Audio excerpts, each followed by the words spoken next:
Capricorn, hi. Welcome to the Yellow Mandala, where we weave stories of the past, of the present, and the future. This is based on Indian mysticism and mythology. If you think this message resonates with you, why don't you hit like and subscribe to this video so that the algorithm will help circulate the videos better. So let's just quickly take a look at it. You have your past as Seven of Swords. Ooh, the death.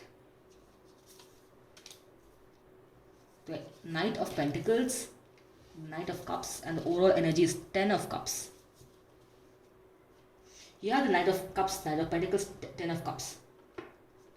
And from the Indian Tarot deck, you have the overall advice or the omen from the universe for this week is the Lovers. Beautiful, the Lovers and the Ten of Cups. Okay. If you see here, you went through a lot of emotional turmoil and you had to pick and choose your arguments with someone. And eventually the two of you realized that we need to put an end to this cycle because, this is not serving the two of us. And it seems like you're constantly looking behind to see, oh my God, is this person, if I do X, Y, Z, will that lead to a fight? And you were tired of it. And let's just clarify that. Magician, so somebody was manipulating you, some sort of a manipulative behavior, and then you just realized that this is not going to work for me.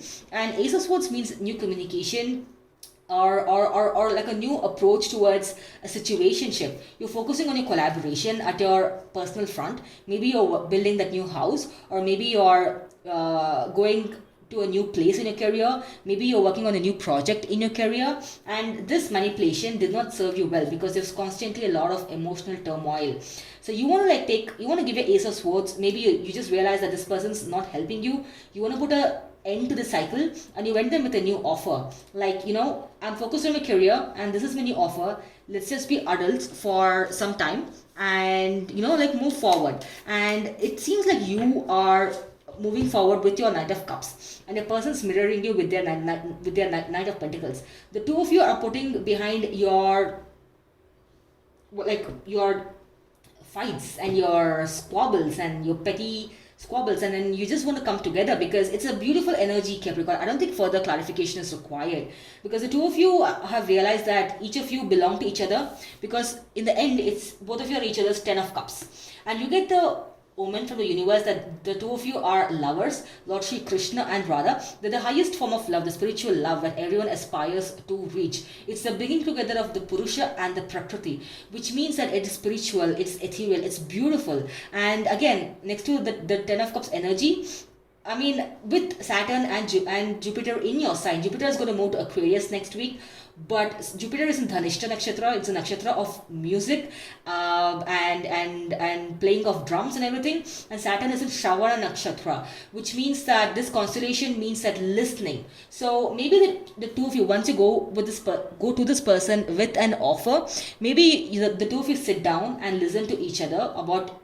why did this thing happen, and put an end to it, and take this forward. And the both of you know that you are each other's Knight of Cups and Knight of Pentacles. You want to build that togetherness, that foreverness with each other.